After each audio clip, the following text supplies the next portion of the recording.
Welcome back to another virtual session. Today we have Dr. Gallagher, and he is an oral and maxillofacial surgery resident. And today he is going to present on his journey and where he is today. And so whenever you're ready, doctor. All right. Hey, guys. Let's see, put in presentation mode. All right. Hey, guys. So please, again, call me Brendan. I'm an oral and maxillofacial surgery resident. I'm currently at NYU. I'm in the 4-year track, and I'll explain a little bit of the differences. There's the 6-year track and the 4-year track. The 6 years have an extra 2 years because they get their MD. And I didn't want to do that because I want to work and I don't want to spend more money on getting my MD. And oral surgery, for the most part, 99% of what you do, unless you want to do the cosmetic or the hospital route, it's not necessary to get that MD. So I wanted to go right into it, and I hope I can answer most of your questions here today. So let's get to it. I got the logo of NYU omfs over here. I took out NYU because they're not sponsoring this video. It's just omfs. And yes, I did make that logo. So therefore, I got to be entitled to some right to use it, right?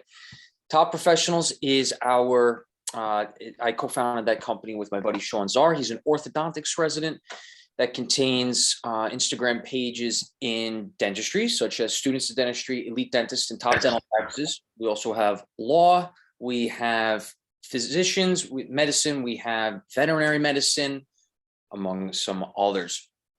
So why don't we get right into this? Oral and maxillofacial surgery, the residency application process. As you know, the specialist that you go to get out to take your wisdom teeth out, get them extracted, and that's the tooth you could see in the figure on the right there.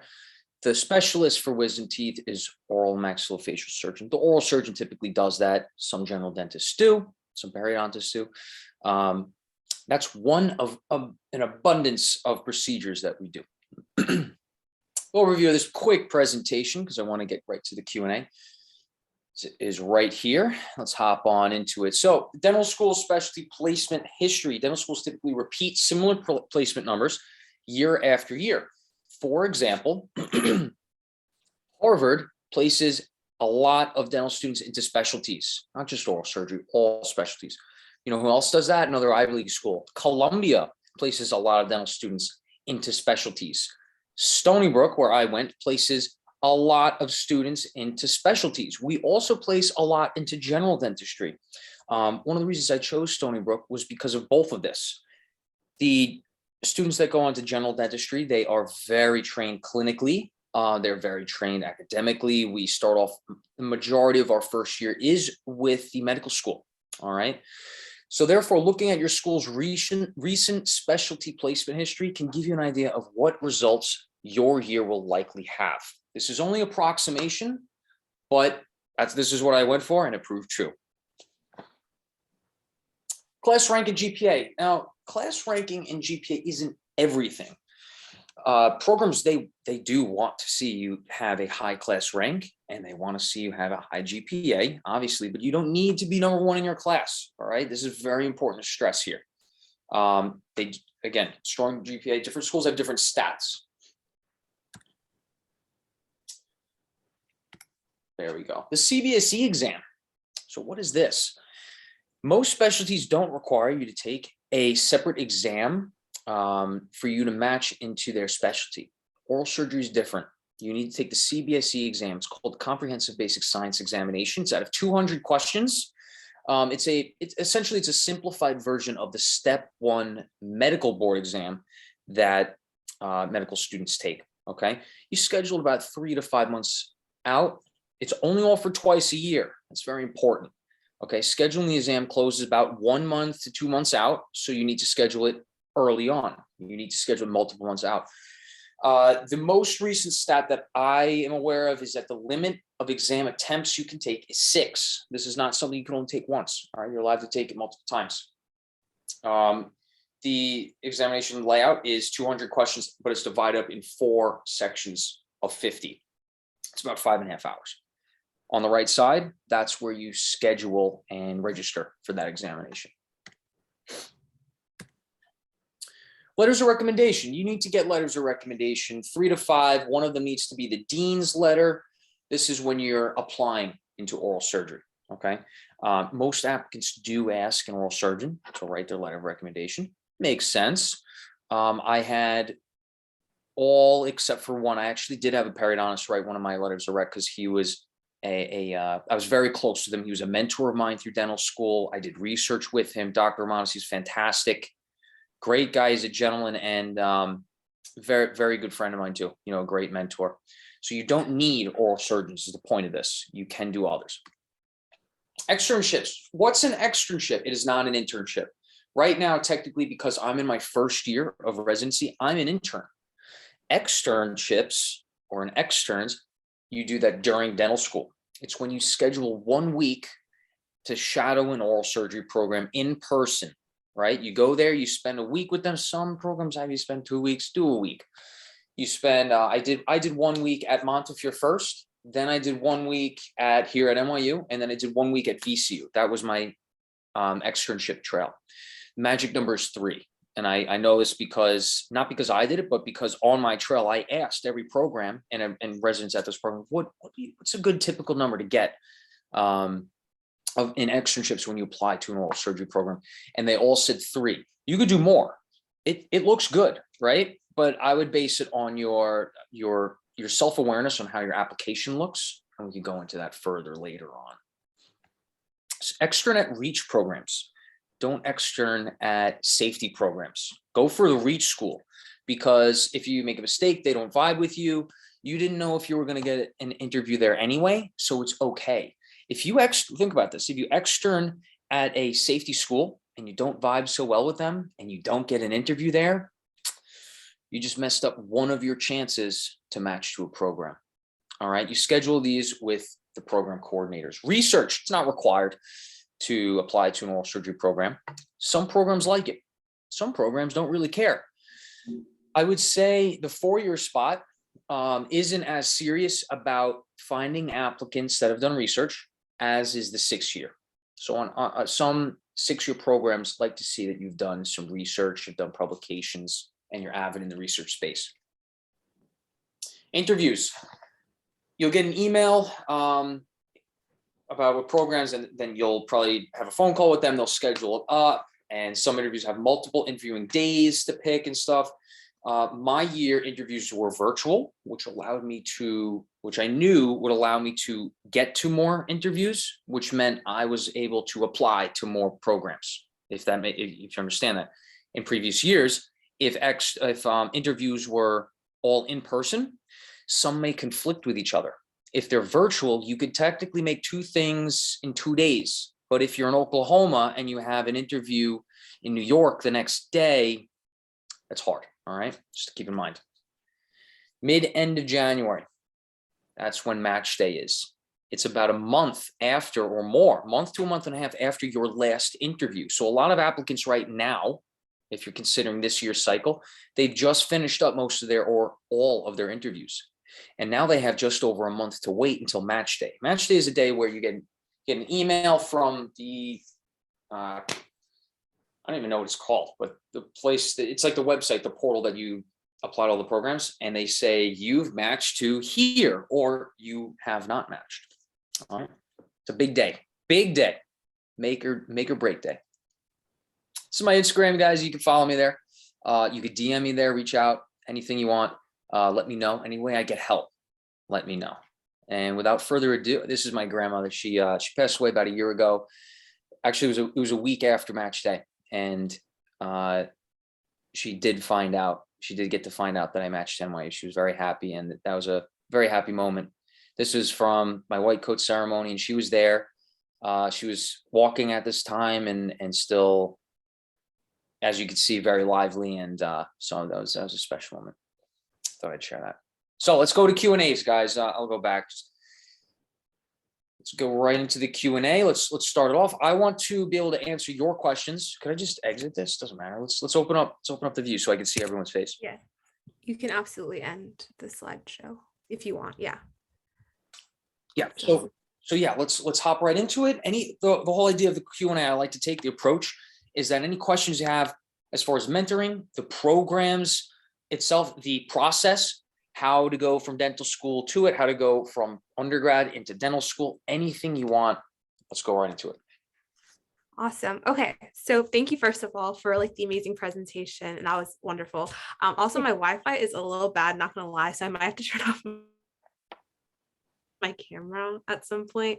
But I don't know if you can even hear me, but okay. But we can start off with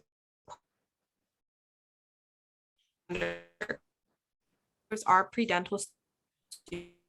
So I kind of want to hear about like your undergrad. Oh no, were you able to hear that? Cut off a little bit. All I heard was undergrad experience. Yes. Okay. I'm sorry. Let me turn off my video because that might help the Wi-Fi. But anyways, basically, yeah. So most of our viewers right now, they are undergrad students. So I was thinking maybe we can start off with your undergrad experience and kind of move from there. Sure, let's do it. Okay, my undergrad experience. I went to undergrad at 2 different places. So I finished high school at St. Anthony's on Long Island in Huntington, and I did my first 2 years at NYU Polytechnic Institute. It's now NYU Tandon School of Engineering. And I went there. It's in Brooklyn, actually. It's not Manhattan. I went there because I was recruited to play basketball there. And I also knew that an NYU degree would be very, very beneficial.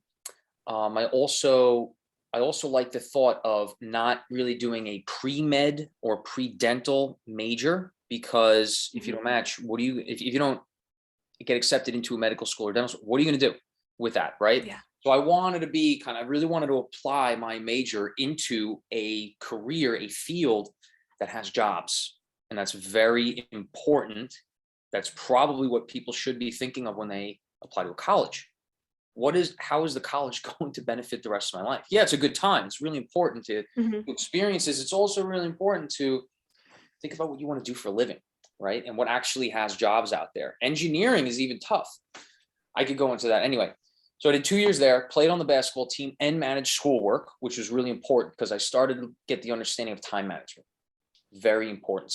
I wouldn't be able to do this if I didn't have time management off a residency. I just got home half hour ago. NYU cut off the poly basketball team, right? It was 2 different teams, but they cut off the engineering school team and said, you could try out again for our team, but no guarantees. And I was like, what the heck? This is a good experience to balance work. So I transferred to Stevens.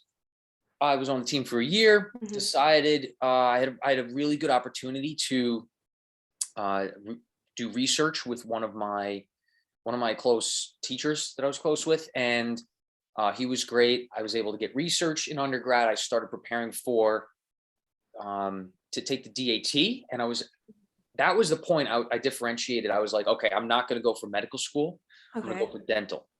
And I probably wouldn't have made as thorough decision if I was on the basketball team still in my last year. Gotcha. I took a gap year because I wanted to, I graduated and I hadn't taken the DAT yet because it was only 9 months before I decided. So I graduated. In a month and a half, I took the DAT, all applying at the same time. Wow. Had my interviews in the fall. And then that year, my gap year, I spent my time working for an oral surgeon, which that's what I figured out, like, oh, I kind of like this. And being mentored by an oral surgeon and other dentists, I spent time reading up on finance books, doing, learning about stocks, investing. I worked 2 lifeguarding jobs on top of oral surgery assisting, little music production, some fun stuff there. It was a good time to build self-awareness. So that's my journey. Oh, and then interviews. I applied to 6 schools. I got interviews at 5. The only one I didn't get an interview at was Florida, but they take 90 something in state. So that's expected. I interviewed at Stony Brook, obviously, Rutgers, NYU, Buffalo, Toro. I think that's all 5 that I interviewed at. Yeah. Got accepted at all 5, chose Stony Brook for the reasons I mentioned before. And I'm here today to help you get there. Wonderful. That is amazing. Okay, so I'm gonna kind of go a little back and maybe talk about the DAT because a lot of our followers are, studying right now for the DAT or, like about to start and kind of maybe if you want to share your experience, how you studied and kind of your take on the DAT, I guess. Sure, sure. Something that I still use to this day for studying, when you're doing your course, your trail of studying for the DAT, you're going to get questions right and get questions wrong, or you're going to learn new facts that you didn't know before. I was writing out every little fact on a separate tiny index card. And I would go to the gym the next morning at 6 a.m. and I would sit on the spin bike for like an hour and just study those cards. I'm here to tell you that I use Quizlet now. You could put figures on it and you could all on one thing. We didn't have this back then. And if it did, I didn't hear about it. It's literally a game changer. Quizlet is how I succeeded in dental school. And I wish I knew about that, especially the figures part, because I'm not going to draw, like a whole bunch of things on an. So yeah, that's a huge thing. You want me to go into how I studied for it? Yeah, sure. So actually during winter break, I studied, as you guys know, the PAT, right, is very different from anything else on that exam, right? Anything else you've seen, there's no class in dental school on the PAT, right? You got your angle ranking, you have cube surface counting, you got the hole punches. So it's completely different. I didn't want to wait until the summer when I knew I was going to study for the bulk of the DAT to learn that for the first time. That's going to be something that you want to be a clean, fresh mind from. You didn't just graduate college, After graduating, I knew, okay, this is review time. So what I did was I pushed up, crack the DAT for PAT, for the PAT. That's when during winter break, I spent my winter break learning it in and out, focus on one thing, prioritize things one at a time. It's very, very helpful when you do that, because then you're not going to get distracted by other things at the same time. I learned that thing in and out. And I tell you, when I finally got to DAT boot camp, I never got less than 26 on the PATs, the PAT practice section. And I was proud of that, right? And I did very well on the DAT, and you will too. That was a great resource. So let's go to the summer now. I finished crack the DAT, everything there. Gen Chem and Orgo were good. And guys, this is 5 years ago. So take all this. This was 6 years ago. Think about it, because one gap year, 4 years of dental school, and now I'm halfway into this. So this was 5.5 years ago. And I'm trying to talk fast so I can make use of most of your time, right? I want to make sure I give you everything I got. Okay, so Orgo and Gen Chem for Crack the Dat Pat. Number one there was PAT, Crack the Dat Pat.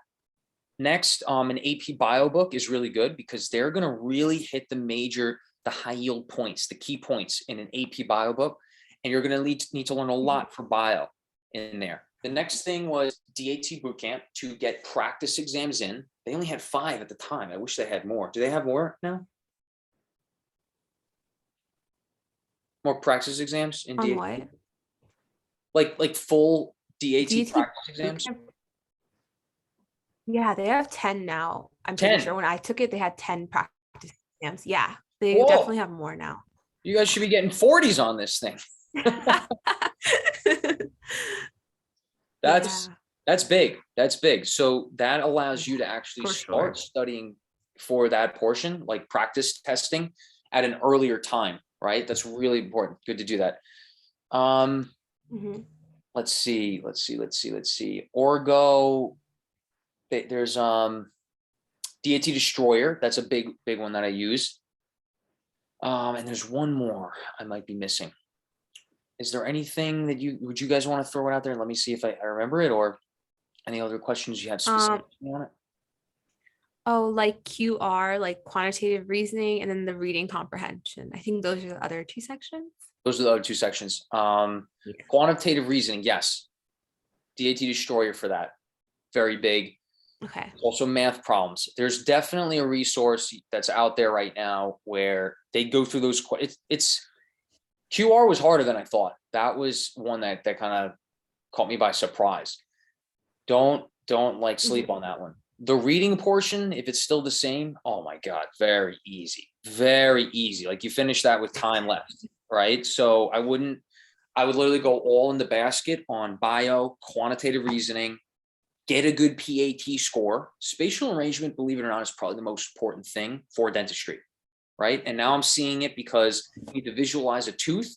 And just today, I took out a tooth. It took like 45 minutes. Mhm. It was broken down. It was a root canal. It was sticking to the bone, and it broke off in fragments. Not all teeth come out in one piece, right? And you need to have a very good visual, Wow. spatial understanding to get out all those pieces. Gotcha. Awesome. Thank you. That was very helpful. So now we're kind of going chronological. We can kind of move into dental school. And if you don't mind, maybe like sharing like every year, like kind of maybe at your specific school or just in general, kind of what each year of dental school entails for like a typical dental student and like what to expect. Yeah. So dental school is typically, in general, right? Every school is different, but in general, the first 2 years are didactic, right? In the class, studying, taking tests, learning how to perio probe, all that. The second 2 years are more clinical. You're in the clinic. You are working on patients. You're seeing patients. That's the general landscape. Some programs in the didactic years, Columbia, Stony Brook, they pair the dental students up with medical students. I think Harvard does it as well. Buffalo does not. Rutgers, I'm not sure. I don't remember. NYU does not. Toro, I don't remember. Just to give you an idea, right? If you're studying for the CBSE, some say it's beneficial to take classes with medical students. I'd say maybe, but the fact is, whether you do or not, you're going to have to learn 90% or more of the CBSE on your own anyway. So does it actually matter? It didn't matter for me personally. I had to figure out how I learned and then learn it and then study for it. So first year, it's all classes. It's all classes. We started about the middle of second year in clinic, seeing a patient once every other week, once every other week. It switched up for a while. It was a little weird. Just doing basic exams, like getting a patient in. Hey, so what's going on? What problems do you have? Chief complaints, sending out a medical history. Something you do in like 15, 20 minutes now took like a 2-hour visit because you have to get checks from doctors and they have diabetes. I got to get numbers and stuff. Taking x-rays, cleaning the teeth, prophies, perio probing, perio exams, taking a periodontal evaluation. A lot of it is diagnosing it and explaining it to the teachers in an academic level. Then you get to third year, you're in the clinic much more, like 3-4 times a week. And then by the last year, you're in clinic just about every day. And you're still taking classes. At Stony Brook, it was classes from 8 to 10 in the morning, presentations, classes, and whatnot. And then 10 to 1 was clinic and 2 to 5 was clinic. So if I could recommend one thing, enjoy your undergrad days, because those are some of the last days you have all to yourself. Yes, you do have classes. Some classes you get to go to or not go to, right? But when you get to dental school, that entire day is given up. Think about it. From 8 to 5 every day, you're going to the clinic. Some classes are virtual. So sure, great. You get to spend it at home. But then you're working on patients and you can't be home for that.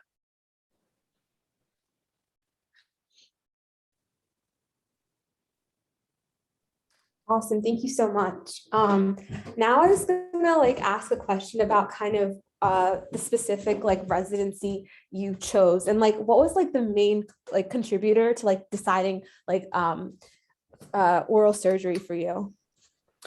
Yeah, deciding oral surgery. I come from a very team-oriented background, having played basketball, high school, college, other sports when I was younger. And then in dental school, well, I knew from shadowing and assisting an oral surgeon that I was very interested. It was exciting. Every patient's different. You see so many things in one day. You have a lot of time.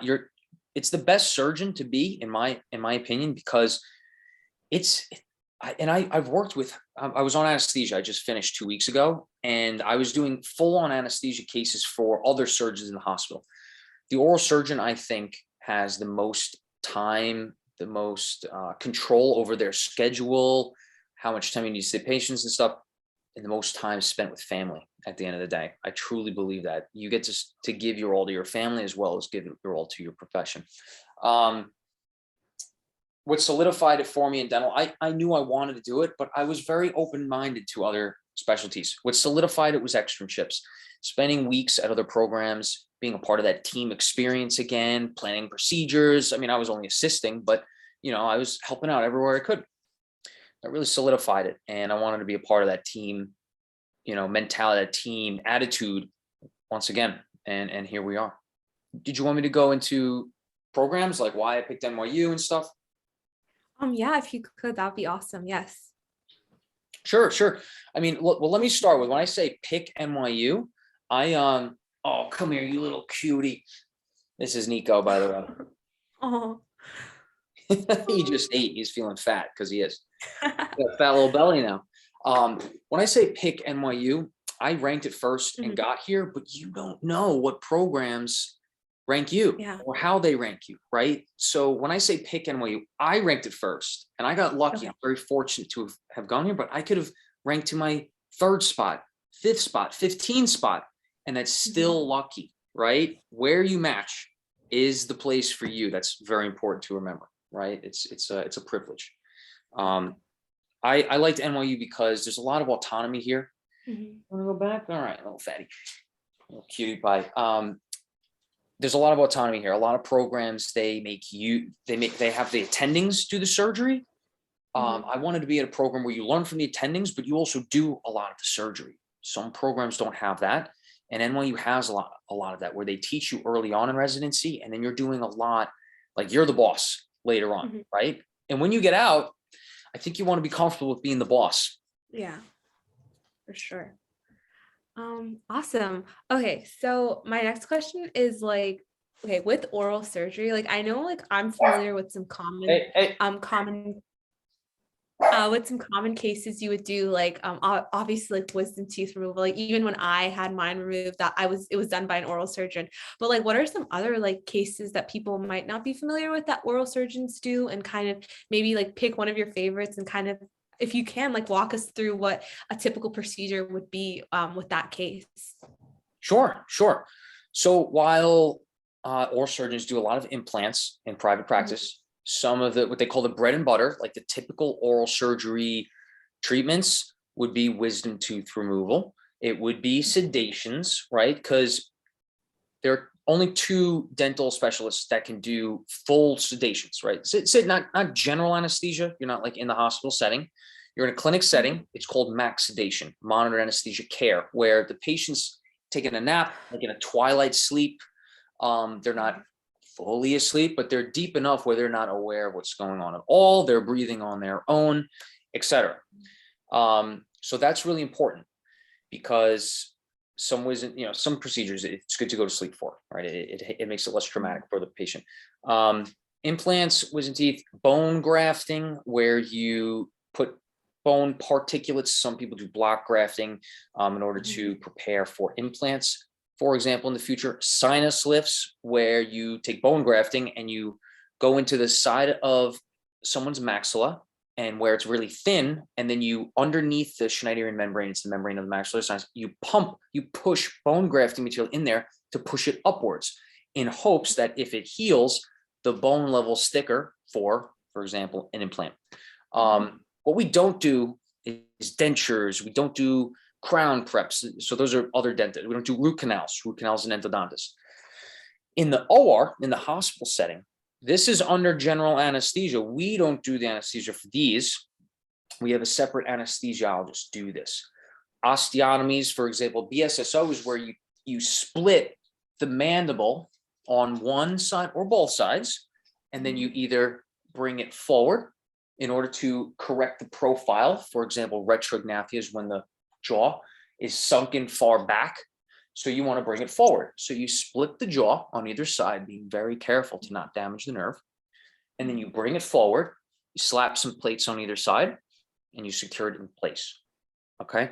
A Lefort 1 osteotomy is when you cut across the maxilla, and then you either bring it up, You Mhm. bring it down, or you rotate it. You bring one side, like say, for example, the front down and the back up in order to match the mandibular rotation. And what's the point of this? It can correct TMJ problems. It can correct your aesthetics, right? Your side profile. It can correct your smile. It can correct obstructive sleep apnea at night. If, for example, your chin is so far back that when you're laying on your back at night, it's cutting off your airway. It can correct that in some cases, among a number of others, right? It's a very, very invasive surgery that has to take place in a hospital setting. Awesome. So like, do you see yourself like in the future doing more clinical stuff, or would you ever be interested in taking the hospital approach, or do you prefer clinical? The hospital approach is amazing. I mean, the things that we can do in oral surgery is it's God's work. I mean, and it's such a fortunate procedure. I personally see myself more in a private practice setting because I think I really want to get involved in the community. When you're working in the hospital, you see a patient once, you procedure, and then they're gone, right? And I like the community feel. I really want to get involved with the community. Like, hey, like working with orthodontists, other dentists, kids when they're coming in, get their wisdom teeth. Hey, and oh, mom has a dental problem. Okay, well, if you want me to take a look at the paint, you see if with the tooth, things like that. Another thing is, I see myself in academia in the future, just for like a 1 day a week. It's very common for oral surgeons to work part-time at residency programs and dental schools. I would totally see myself doing like 1 day a week on a Monday, getting involved there because I have a passion for mentoring. That's why we're here today. And I like teaching and interacting with younger and older professionals like you guys. And that's one thing. Also, interestingly enough, not to get too much into this, but I don't feel insurance companies reimburse the biggest procedures in the world enough. And I'd like to see insurance companies kind of get their act together, honestly, get their act together. And when, doctors tell people it's literally a life-changing thing so that they don't have obstructive sleep apnea, I don't think it's fair for insurance companies to tell the doctor that patients don't need procedures. I'm very, very, I think that's very important, right? Okay. Yeah, for sure. So I don't know, side note. No, I like that. I definitely like that perspective. That's such an important thing within the dental field when you're dealing with patients. Like insurance is such an I really actually personally I think that's very interesting. It is. So It's thank you. sad. Yeah. I mean, Yeah. I was on the phone for an hour and a half yesterday arguing with insurance company because it's like, what do you mean that? Okay, just I'll change the code on the thing, but I'm wasting time talking to you when I could have treated 15 more patients. Or, for example, these doctors are putting their life on the line in hospitals right now. Yeah. They're spending days in the hospital at a time. They're doing these procedures that it is literally life-changing for patients. Yeah. And then they have to spend an hour and a half when they want to go home and like spend time with their families or maybe recover for the next day's surgeries. And they're spending time arguing with insurance companies half the time. Yeah. There's a problem. And I think it would be nice, and maybe through academia or whatever, it would be nice if we can get doctors broad scope to do the procedures they want to do, the things that they're talented at. Yeah. Help people. Stop arguing. They can't be arguing with insurance companies. This is a side note, but it's just something I'm passionate about because I think some changes need to be made in the patient's interest. Yes, of course. Absolutely. I agree. I feel like the patients are always first. So I absolutely agree with that. Thank you for sharing that. Yeah. I guess you did touch upon private practice, and I know a lot of future dentists, like there's always that choice, corporate dentistry or private practice, or, even hospital settings. But if you could maybe touch upon like your future plans, I know it's like definitely later on, but like, how does one even go about like maybe starting a private practice? There's a lot of business to it. Of course, like there is the health dentistry, of course, that is the main part, but the business and starting all of that, that's also huge. So how does one even start that? And like, what can we do as pre-dental or even dental students to kind of get ready for that? This is a loaded question, right? Because private practice and corporate dentistry they're two separate things. They're mixed. There's some private practice and corporate, there's corporate and private. Very interesting. But at an early level, what I would recommend is take some classes on business and in marketing in undergrad, right? Why would I say this? Because think about it. Dentistry is a trade. If you're a dentist, you're performing services, your treatment planning. It's a service for a patient, right? It's a trade. It's a physical trade, right? Now, what does that mean? It means that that's the patient to dentist is a physical trade, which means that there's a business to it and there's a marketing to it. There's money to be made the business behind dentistry means like there's money to be made in it, right? Just to keep yourself going, to treat more patients, et cetera, et cetera. How do you get more patients in the door though? That's where marketing comes in. Does that make sense? The number one marketing historically and still is word of mouth, right? Because little Johnny tells, oh, it was, has his wisdom teeth moved, and then mom needs an implant. Mom goes there. Mom tells Aunt Janet, oh my God, he was so great. He was great. And then Aunt Janet comes in, gets an implant. Hey, my sister Christy, she needs a root canal. Do you know who to talk to? Oh, my buddy. Oh my God, Dr. Scott. You need to meet Dr. Scott. He's the best root. So then you see how this number one is word of mouth, but this is marketing. Now patients come into the door, but the business behind that is what controls money movement. So offices open, offices close. There's the business that controls that. So the patient and patient interaction is the trade itself, but then someone owns that trade. It may not be the dentist doing the work. It may be another dentist, an older dentist, for example, that owns the practice with a younger dentist doing a lot of the work, or two younger dentists doing a lot of the work. Does that make sense as far as the business goes? Yeah, for sure. Right. The marketing side of that practice has most likely been inherited, has been previously established by the older dentist. So now the two younger dentists in this practice are doing most of the work, right? But the business is controlled by the older dentist, and the marketing is also controlled by the older dentist. So now, why is this important? I recommend to you guys to study marketing, and you don't even have to take classes on it. You could just study this and learn all of it online on Google and YouTube. When you're going to become a dentist or a doctor, for that, you're going to, in the beginning, work for someone else. Then you need to decide at some point, do I want to continue working for someone else and doing all the procedures they don't want to do, or doing all the procedures that make them money? Do I want to do this procedures I want to do, and do I want to make money for me, or do I want to make 50% of the money and then they make 50% of the money? Those aren't the fractions. This is an example. Yeah. Now, why is that? Why is it important to understand marketing and business? Because if you branch off into your own practice, what's going to keep that practice running? The business, right?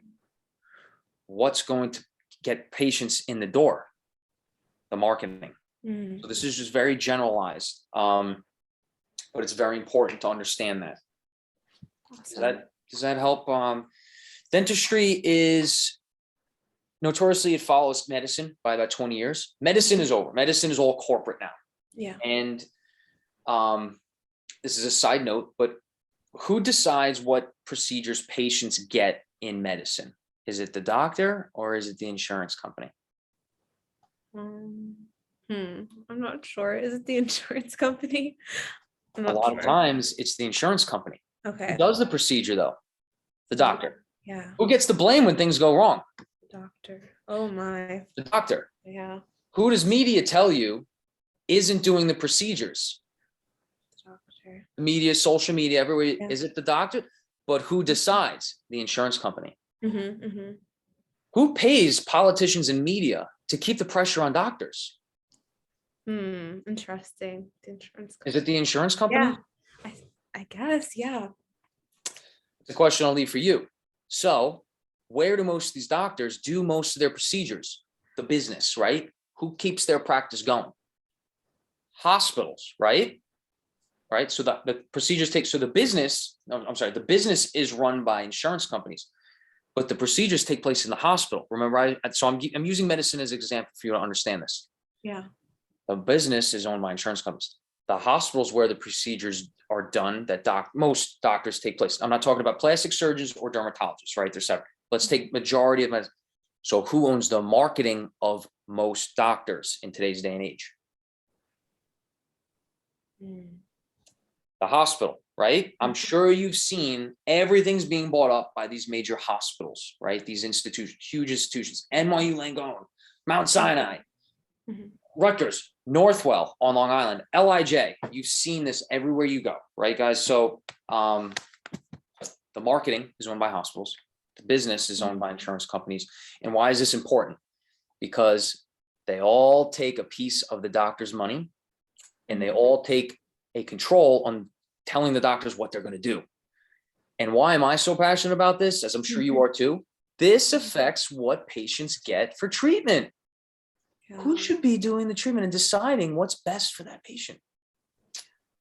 I think the doctor who's trained for it and ethically took an oath to do best for that patient. Yeah. Wow. Wow. Thank you so much. Yeah, I completely agree. Trust me. I completely get that. Thank you so much for sharing that. I guess like, since we're kind of on this path, and I think you kind of touched upon this, but maybe just a little bit more detail. Definitely true that medicine, a lot of like different medicine paths and practices, they are mostly corporate. We don't really see a lot of private practices. And I've heard this from other dentists as well. Do you think like the future of dentistry is completely going to follow that path? Or is there a possibility, like, I don't know, like how long will it take for them to be completely corporate, or is there some hope that there might still be like practices that are common, like private practices? I hope that makes sense. Oh, it makes sense. And I don't want to go on, I don't mean to go on another rant, but to kind of explain where this kind of came from, what's going on, and where I see the future going. So let's start with, so traditionally dentistry trails medicine by 20 years, give or take, right? And medicine, look, like it's completely owned by hospitals, insurance companies, et cetera, right?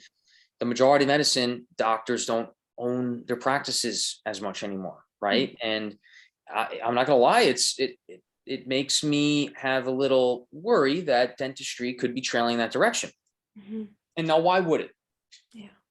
As the time goes on, we get better with medicine and treatments and stuff. People are living longer. Dentistry, remember I said, is a trade. Your career is finite. People doing dentistry 50 years ago did it until they were about, say, 60 years old, right? Maybe a little earlier. Dentistry today, when are they mostly doing? Most people are doing dentistry until still roughly about 60 years old. But people are living much longer, right? And they need to retire. They want to. So, and this is half my theory. This is half of what's going on. Dentists are now, as they get older, they do less and less work, and then they put their money and they buy a second practice and they buy a third practice. And now they work less and they just manage multiple practices, right? And they make more money, although they're doing less physical work. Okay, so that's what happened with medicine, right? And now they bought these big hospitals, bought rules changed off of insurance companies and such. But in dentistry, a lot of it stayed separate. A lot of it stayed separate for cosmetic reasons and such.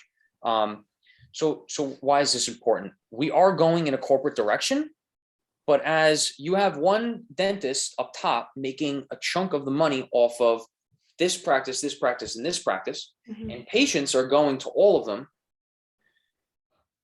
the dentists don't make as much as when they own their own practice. Gotcha. And the guy at the top who doesn't do any work, he just organizes it all, he takes a cut. So dentistry becomes even more expensive than it already is. And the patient treatments gets more diluted. It becomes less focused. Then dentists can have less attention on each patient. This is what happened in medicine, right? Because they have to do the job that the older dentist wants them to do, but they still have to, and they have to treat more patients. They have to do more procedures they don't want to do. So how is this going to change? Because we're going a corporate direction because of business side. What would have to change is collectively, hey, take it easy. Collectively, as dentists, we'd have to be in control of the marketing. We can't control some of these DSOs, the corporate dentistry, they're backed by hedge funds. We're not going to compete there, guys. You have to compete on the marketing side. This is, I just threw out a lot of concepts. I'm not trying to get too complicated on you. If you can follow along, I tried to break it down. Does that make sense? Is there something I can answer more on that? No, absolutely. That makes a lot of sense. I actually really appreciate you sharing that. Like we don't talk about that a lot. And I think that's especially if you are planning on, going into dentistry, it's such an important thing to think about. So yeah, that absolutely made sense to me. And I think hopefully our followers, like that was helpful for them because it's very helpful for me personally. So thank you so much for that. Yeah, of course. I want to go into private practice too. I want to work Yeah. for older, more experienced dentists, oral surgeons, right? For a number of years, but I want to hope that I could become an owner at some point, right? Yeah, of course. Not to boss around younger dentists, but I want to be an owner because I want to make a difference in the world and such. Yeah. I think the corporate model doesn't allow for that as much, and it makes it less opportunistic to become an owner. Awesome. Yeah. Thank you. So now we can kind of take, a little turn. We can kind of go back to you and your residency. And if you don't mind sharing kind of like a day in your life, like as a resident, at NYU, like what you do in the, a typical day and from like the morning to like the night, kind of, if you were to verbally explain that, and if somebody was to go through the day, how it would be. Of course. Thank you. So let's start with oral surgery, pediatric dentistry, GPR, so general dentists. I'm trying to think. I think it's just those three that take call. Call is when I was on it 2 nights ago. I'm going to be on it for Christmas. I'm not going to be with family. It's when you carry around a little pager and you get called in when if you're a general dentist, there'll be a general dental emergency, like a tooth got popped out and the kid goes into the ER. What do I do? Do I put it back in? If it's a kid tooth, pediatrics might get called. And if it's trauma, if it's some major dental things, if it's any facial trauma, oral surgery gets called, right? And I hold that pager, the interns hold that page. Well, you hold the pager for 24 hours, right? Right now we have a mixture of I'm on call between every 3 to 5 days. So right now I'm on 3 days, in 2 weeks I'm on every 5 days, in 2 weeks it'll be every 3 days, etc.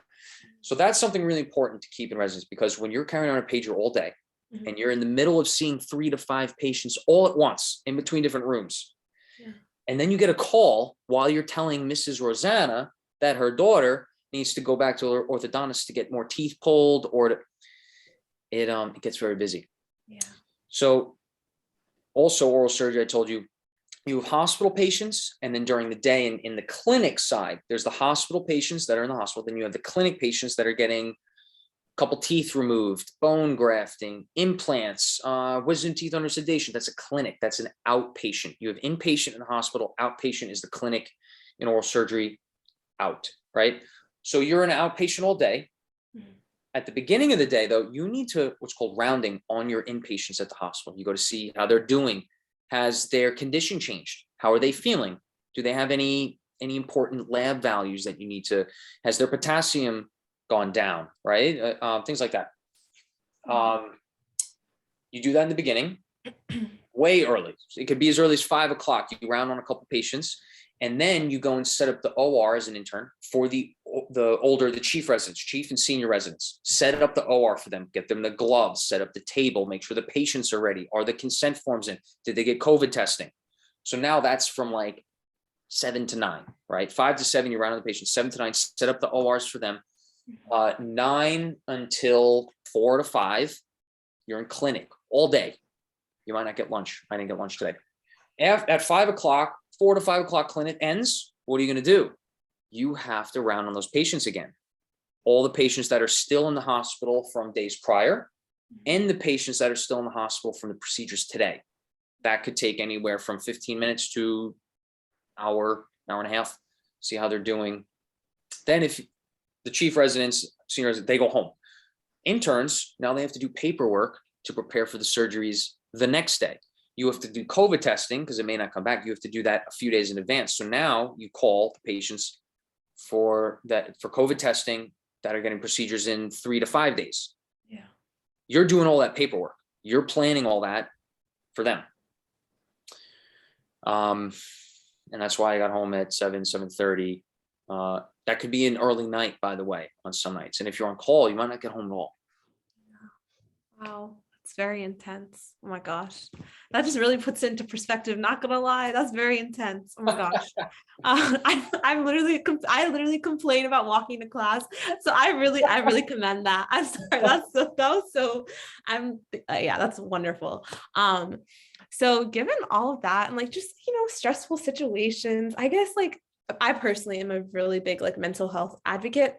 And making sure you check in on yourself, and like even like undergrad to like dental school now to residency for you, are there like some things that you feel like have made sure that helped your mental health and made sure that you were able to check in on yourself and make sure like you're doing okay even when you're like stressed about like everything else that might be going on, if that makes Sure. sense? Yes, it makes sense. I'm going to help you right now with mental health. Okay. When Awesome. things get tough, and things will always get tough, they will always get tough.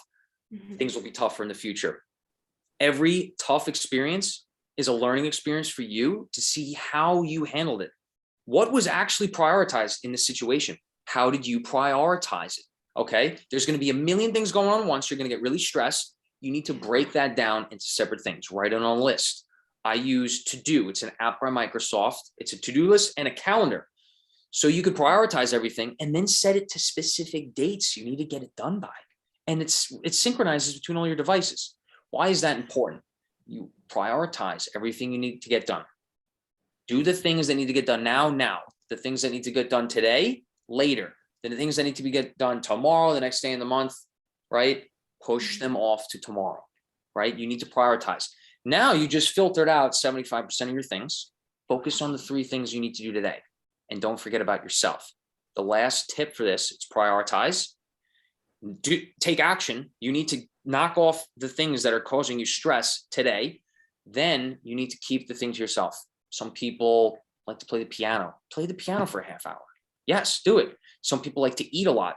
Well, at the end of the day today, I didn't get lunch, so I stuffed my face and hopped on this call. Exercising. If we didn't have this call, I would have gone to the gym. That's very important. Get a 20-minute run in. Do yoga. Oh my God, yoga is great. Sit in the sauna. Some people like to swim, run, bike ride. Peloton's a big thing these days. Things like that. Spend time for yourself. Exercising is a great way to reset your mood.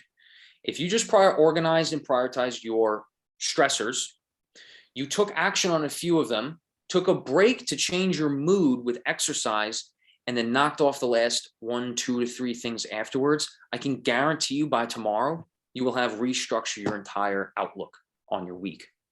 All right. Yeah. Thank Does you. that That was help? amazing. Yes, absolutely helps. Thank you. Hey, anything I can do to help? Yeah, thank you so much. So we are like almost hitting the 1 hour mark. So I guess like this can be like the last question. And Sure. it's not really a question, but like you've given such wonderful advice like for this whole presentation. So again, thank you. But I guess like my last thing I would want us to like care about is kind of, like one last thing you want to give, like a last piece of advice or anything you just want to like leave us off on, or just anything kind of like, I don't know. I guess like just some advice that would be really appreciated. Yeah. Yeah, of course.